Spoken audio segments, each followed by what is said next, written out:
Now for Edmund O'Brien as... Johnny Dollar. I got $500 here for you. And all I have to do is guess the mystery voice. Is it Julius Caesar? This is Western Union, and there's a message with it. Building irregularities suspected, Manhattan, Nebraska. Proceed there immediately. Stay Cheyenne Hotel. Will advise. Regards, Paul McGraw, Chief Investigator, Great Chesapeake Fidelity and Insurance Guarantee. Okay, thanks. Sounds like you're in for some real fun, Mr. Dollar. I am? During the war, I was stationed near Manhattan, Nebraska.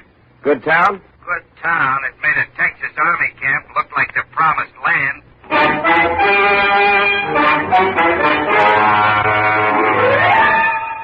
Edmund O'Brien in another transcribed adventure of the man with the action-packed expense account. America's fabulous freelance insurance investigator. Yours truly, Johnny Dollar.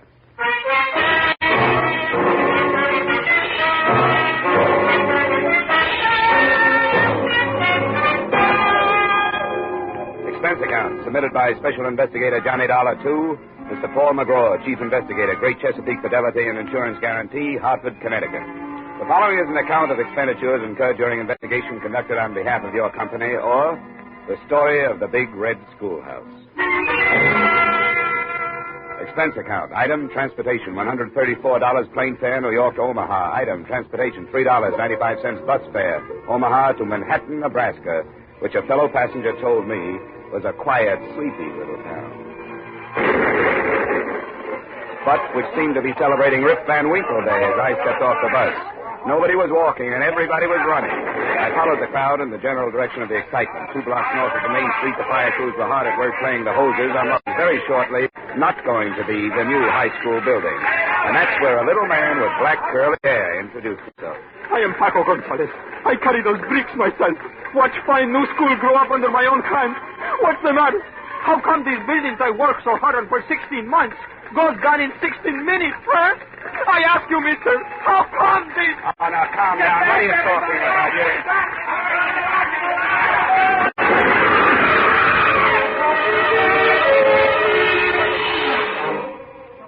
Like everyone else in Manhattan, Nebraska, I spent the next 3 hours working with the emergency fire and disaster squads. And by 8 o'clock that night, we seemed to have it under control. I finally dragged myself over to the Cheyenne Hotel. But before I could leave the front desk, I had a long-distance call from you, McGraw. Johnny, where have you been? I've been trying to get There's been a big fire here in town. Everybody had to work on it. Did Joe Stankovich get in touch with you yet? Who's Joe Stankovich? A guy who lives there. He tipped us, said something about a building we're covering being in bad shape. What building's that? New high school, just put up 6 months ago. And it fell down tonight. What? In a heap. The building will retail now at a junkyard for about $35. Well, you better start with this Joe Stankovich and see what it's all about, Johnny. Right. Mac, I'll keep in touch. So long. So long. Room clerk, have you got city directory around here? City directory in this burg? Who do you want to find, Mr. Dollar? I know everybody in and out. Man named Stankovich, Joe Stankovich. Oh, him. The city morgue. What? When? He just came over the radio. They picked up what was left of him out of the fire. Yeah, that ain't much.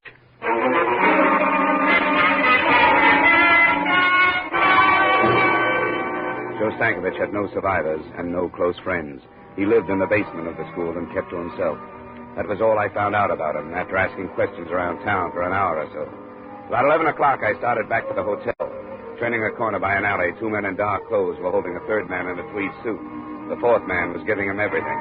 Hey! Hey! When I came up, the 3 men scattered like burglars. The man they were beating pitched forward, and I caught him before he fell. You need help, mister. Everybody needs help. But let me tell you who I am before you help me. Maybe you won't want to. All right, who are you? Bill Garrett. Yeah? You don't live here, do you? No, I just got in town this morning. I was the architect on that school. Well, don't you understand, Samaritan? Don't you see?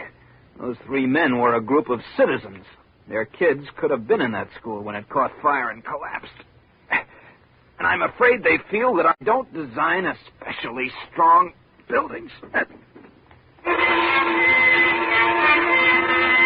office address was in his billfold.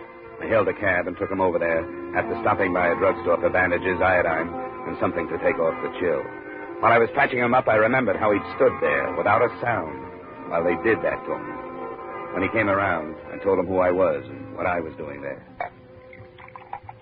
Thanks. You represent a powerful company, Mr. Dollar.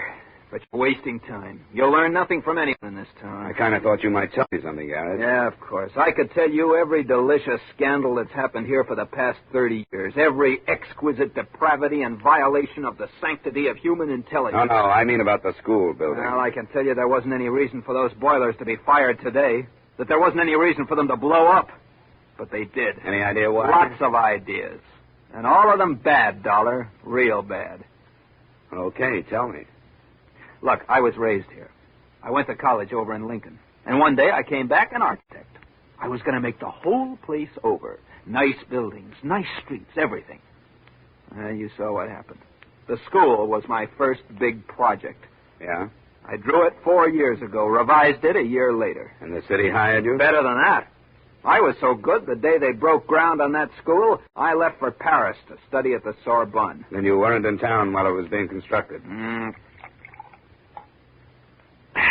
I was out learning how to build even better things. I got back in town 4 days ago. I went over to see my building. Well, here's a laugh for you. They used my outside drawing, that's all. Looked like they made up the rest of it as they went along. I went over to see the building contractor to ask him about it. Double talk. He told me to keep my mouth shut if I ever expected to do any more work for the city. This building contractor, what's his name? He has a perfect name, Dollar. A fine, sunburned man with lots of good teeth and not an ounce of fat on his broad frame. Big Jim Madden. Where can I find him?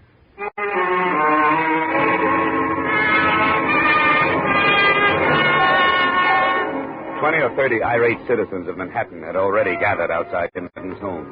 With the 10 uniformed men from the local sheriff's office forming a half-moon circle across the close-clipped lawns, as well as the 2 standing guard over the yellow convertible in the driveway, meant there'd be no kind of being up around there. My identification card got me inside, where I waited around in a den that was stocked with good liquor and good leather chairs.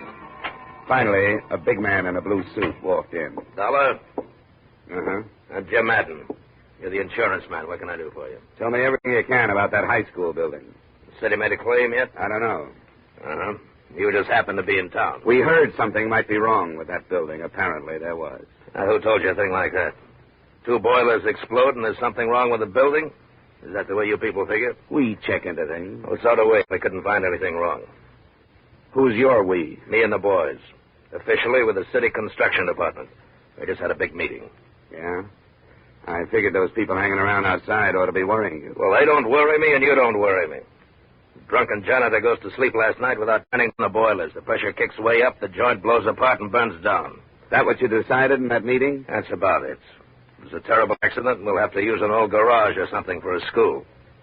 But then we'll get around to building another with the insurance money we have coming. Good walls don't tumble out from that kind of explosion. We have to have some kind of specifications on that. Easy, Dollar, easy. Of course you do, of course you do.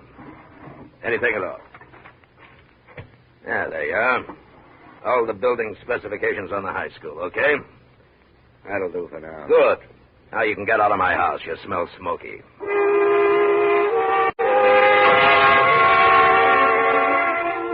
There were 50 pages of specifications on that building materials used in the construction of the school. They looked all right. They also looked as if they could have been forgeries. I tried to get hold of Bill Garrett, but he didn't answer his phone. Then I noticed an inspection receipt at the back of the folder. It was signed by the local building inspector, a man named Mike DeGuerra. You stay up late, whoever you are, but come on in anyway. The woman standing in the doorway was tall and blonde and smoking a longer than you can buy cigarette that went with the black filmy thing she was wearing. You say your name's Johnny Dollar and you want to talk to Mike, huh? I'm Vivian DeGuerra, and Mike isn't home just now, but you can wait for him and talk to me. I'm not bad company. Would a drink help? Help what? Whatever's wrong with you. You look tired. Might, but I'd rather not. I just came by to talk to your husband. You said that. What do you want to talk to him about? Business. At 1 in the morning? Look, you probably missed your dinner tonight, and you've been getting all your nourishment out of the bottle. And you're kind of afraid Mike will walk in? No, Mike DeGuerra won't walk in. He's already walked out.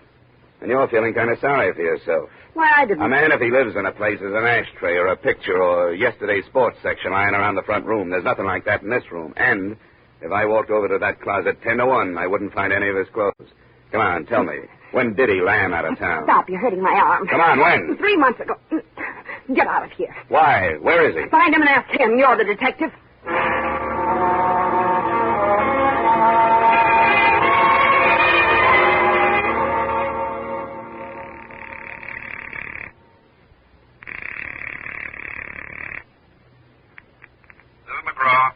Well, Johnny Dollar. It's a mess here. Your man Stankovich's dad was killed in the fire. Oh, that's a shame.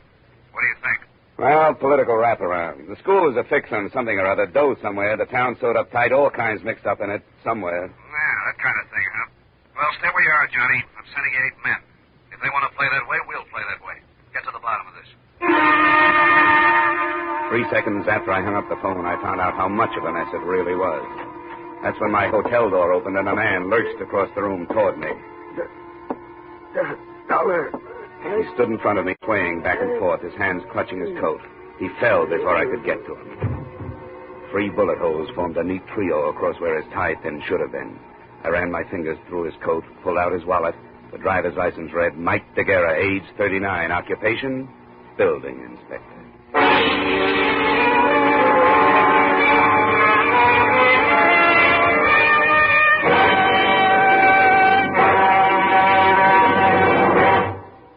In just a moment, we will return to the second act of yours truly, Johnny Dollar. But first, the king of the cowboys, Gene Autry, will be riding the CBS range again this Saturday night. And Gene will be singing 2 of your favorites, Funny Little Bunny and Home on the Range.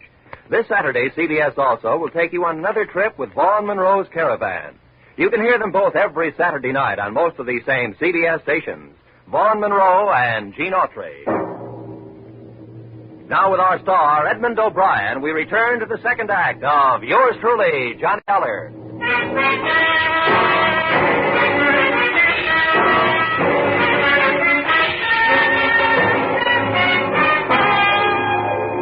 After they took Mike Daguerre's body to the morgue, the local constables held me all that night in custody.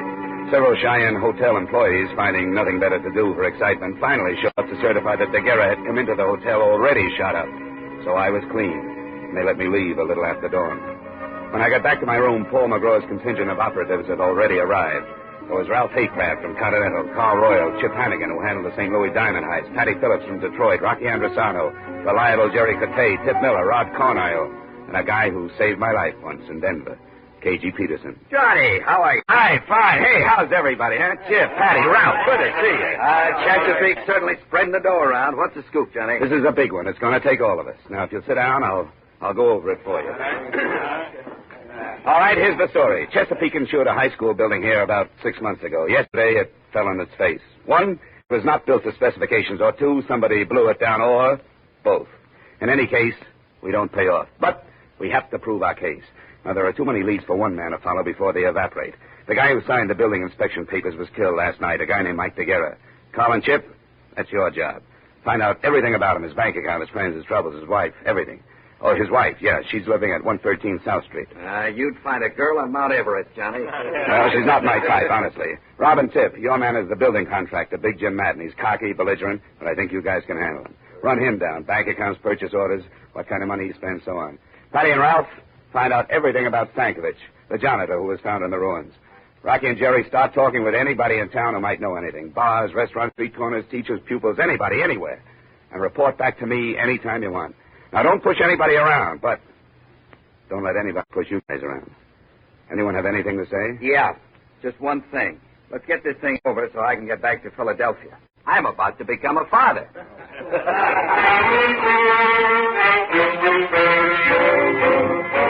I thought I'd sit back a while and see what kind of birds were flushed up from the dusty meadows of Manhattan, Nebraska. An hour later, my first bird winged in. But it wasn't at all what I expected. It was a tall, gray-haired man, His Honor, Mayor Randall. Mr. Dollar, I've seen the men you brought into town today, and I wanted to talk with you about them. Fine. What about in particular? The events of the past 24 hours in this town have been deplorable and grossly injurious to the public welfare. The collapse of our beautiful schoolhouse, the death of our beloved janitor Stankovich, and the untimely murder of one of our respected public servants, Mr. Daguerre. All have grieved me deeply. None of which were caused by any of my investigators, Mr. Mayor. Oh, my purpose here is not a belligerent one, Mr. Dollar. On the contrary, I came seeking assistance. We are a small community with a rudimentary police force, not equipped for major criminal investigations. I want these matters brought to a head and cleared up. And I came to offer a complete cooperation between you and our municipal government. I never turned down cooperation, Mayor, and I'll accept yours. You can begin by telling me everything you know about the schoolhouse. Oh, certainly. It was commissioned 2 years ago, designed by William Garrett. Built by James Madden 6 months ago. The unfortunate Mr. Daguerre inspected it and called it up to snuff. On the basis of his official inspection, your company insured it. I had no idea until yesterday that it was an unsafe building. Was Daguerre reliable?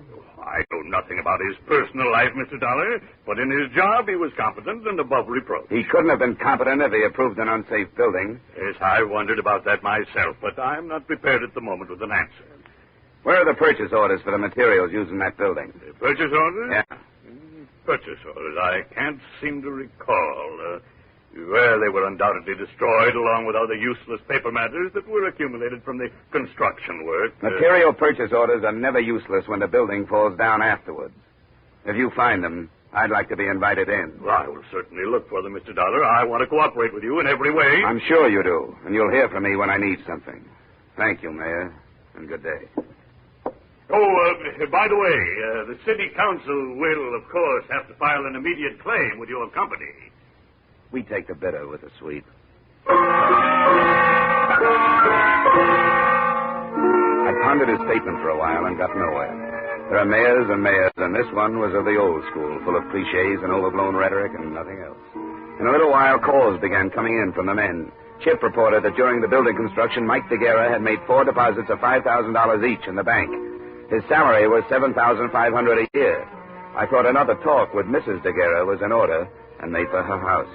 She answered the door with tears in her eyes, a black lace handkerchief, and a black dress. It was tight, satin, and low cut. Not exactly Emily Post for mourning, but it was black.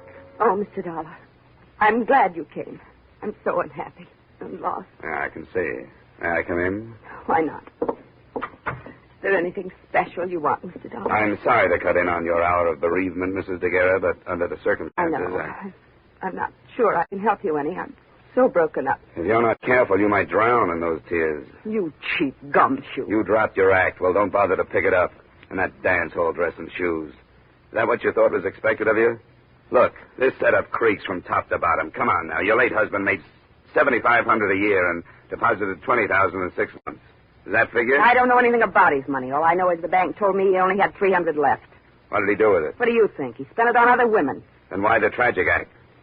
Not very good at it, am I? Not the best? I really loved him. He loved me. We kicked it away because we both wanted more excitement than this town and his salary could give us. There was no place to go. We just didn't get along. He was out spending his money on other women, being a big shot. I can't blame him, though. I helped make him do it. What about the money? He got it for falsifying the school inspection papers, didn't he? Well, he didn't get it inventing the telephone. Who gave it to him? I don't know. Well, who do you think killed him? And why? I don't know that either. What do you know? Look, he didn't leave any insurance, see, and I got to live the best way I can. If I stay in this town, I got to keep friends. If I don't want to keep them, I got no choice but to move, and that takes money. I wonder what could possibly be on your mind. The company you represent handles insurance, doesn't it? 263 different kinds. Are you particular what kind of premiums you collect? We pay off on a lot of things. Just what kind of insurance were you thinking about, madam? $2,000 endowment. Got your pen? No. But my word's good at the cashier's cage. What do you got? I'm trusting you. Mike got that $20,000 from the Universal Rock Company for, quote, services rendered, unquote. You know who owns the rock company? Big Jim Madden? Close enough, Big Jim's brother. Last night, when Mike showed up in town, he was gunning for trouble. Why? He said they were going to make a patsy out of him. He wasn't going to take the rap for anybody, that's what he said. I think he ran out of money and came back to make a touch in exchange for disappearing again. And Madden shot him? I didn't say that because I don't know. How do I get my insurance? Yeah, if what you say is true, I'll have to check first. I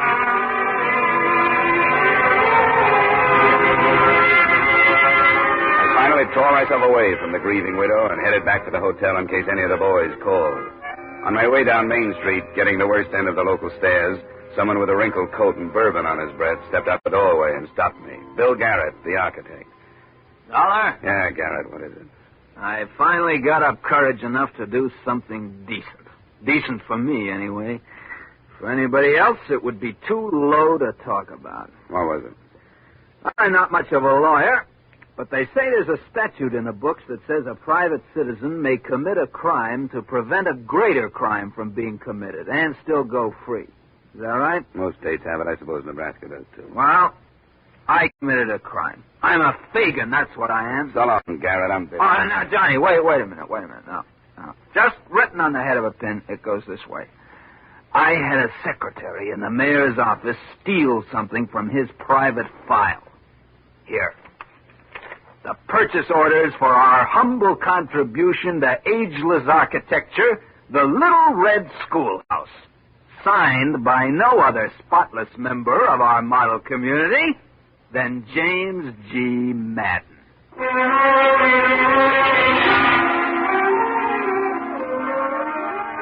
I looked at them, and they were as advertised. Purchase orders complete down to the last 10-penny nail. Not being a technical expert, I decided to shoot them back to Paul McGraw for his perusal. I sent them from the local post office, insured, registered airmail, and special delivery. Then I walked up the steps of the city hall for a chat with His Honor. Good afternoon, Dollar. My door is open to you anytime. Glad you feel that way, and I hope you still do when I finish. You finish what, Dollar? Calling you a liar? Now, see here. Save the B-picture dialogue for your next campaign. I thought you told me the purchase orders on the schoolhouse were destroyed. Well, to my knowledge, they were. Look in your personal file. Folder marked Madden, personal, hold. I don't know what you mean. Go on, look. No, don't bother. Because all you'll find is an empty space. Oh. You ought to see your face, Mayor. Well, Mayor, they were in there, but somebody stole them and gave them to me. Yeah. I sent them to my company for examination, and I'm sure somebody's going to be in a jackpot when the material purchase doesn't come up to the specifications of the building. Dollar, this is outrageous. Indeed it is. And it was outrageous from the day your city started to build that school. Well, all right. I'll tell you why I did what I did. For money. Keep your filthy insinuations to yourself. Insinuation? Your Honor, that was a plain statement. I wanted to spare this city the loss of faith it would suffer, seeing one of its most prominent citizens exposed and driven out. A man is entitled to one mistake in his life, and Jim Madden is no exception. I planned to bring him to a private accounting and make him replace the money he made on that building and repair it to specifications. Only the tragedy occurred before I took matters in hand. You had 6 months to do it. And every day of that 6 months, 1,800 students might have been killed. And one man was killed. No one knows that better than I. But once having decided on this course of action, I didn't know how to go about rectifying things. My intentions were good, but they went astray in the interest of humanity and brotherhood. Mayor Randall, you are as full of wind as a Chicago street. You are not only windy, you're corny, stupid, careless, and you're criminal. On the strength of what you told me, my company will never pay that claim. Dollar, I was trapped. Look, I'm going to pick up Madden right now, and Randall, I suggest that you give yourself up to your own police chief before I have him do it for me.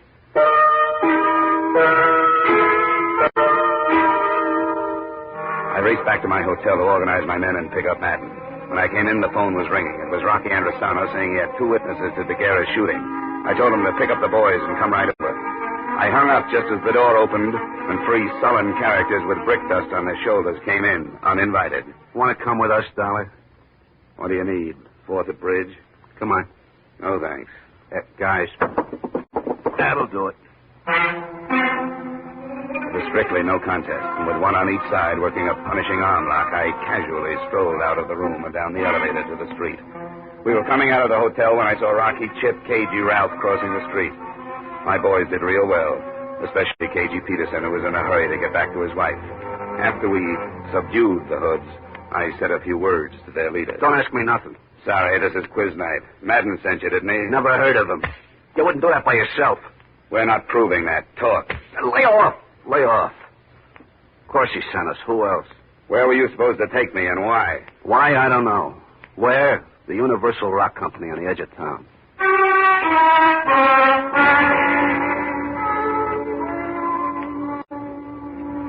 It was a huge, dusty building next to some intricate rock-crushing machinery. Parked in front of it were 3 cars. A yellow convertible, such as a well-to-do contractor might drive, a long black sedan, such as a city official might have, and a small sedan, such as anybody might have. We covered all the exits, and KG Peterson and I went up the front way. We were halfway up to the offices when we pounded up to the landing just as Big Jim Madden staggered out of an open office and fell twisting on the stairs. Through the open door, I saw a flash of black skirt and a hand holding a gun that started jumping. Give me that. It's empty. It's all right, Mayor. I'll get an ambulance out here as soon as I can.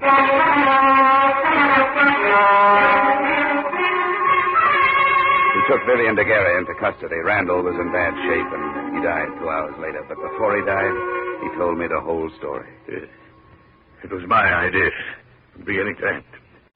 Madden didn't want to do it, but I told him if he didn't, he'd never get another contract from this city. We were able to split $100,000 with the cheap supplies we used in that building. Well, when I showed up Madden, he was afraid he was going to take the rap alone, huh? He was afraid he'd end up like Mike Daguerre. That right? Yes, I had Daguerre killed. He wanted more money. And you kept the purchase orders so you could make Madden do what you wanted him to do. When he found out that your company had them, he was going to turn both of us in. I talked him out of it. Yeah, with a gun. He's dead. He's better that way. Why is it there's always a falling out among thieves?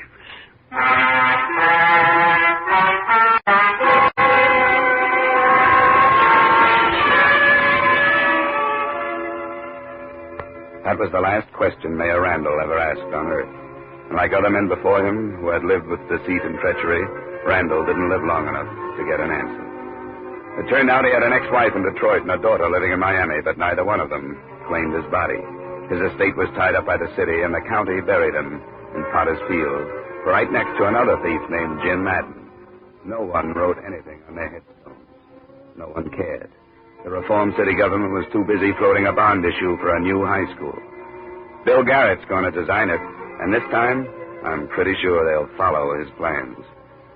Expense account total, $3,227. Yours truly, Johnny Dollar.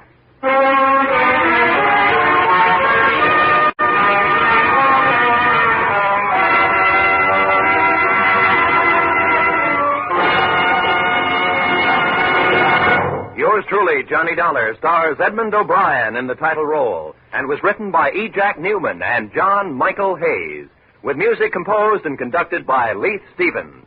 Edmund O'Brien can currently be seen starring in Harry M. Popkin's United Artists production, DOA. Featured in our cast were Victor Perrin, Elliott Reed, Hy Averback, Clayton Post, Bill Conrad, Virginia Gregg, and Willer Waterman. Yours truly, Johnny Dollar, is produced and directed by Jaime Del Valle. Join us next week when, from Hollywood, Edmund O'Brien will appear in another transcribed adventure of Yours truly, Johnny Dollar.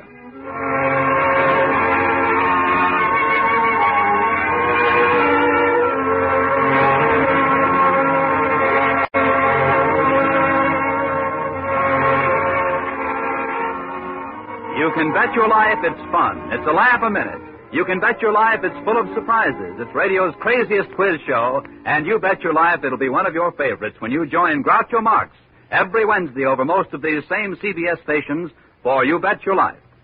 Now stay tuned for the adventures of Philip Marlowe, which follows immediately over most of these same stations. This is CBS, the Columbia Broadcasting System.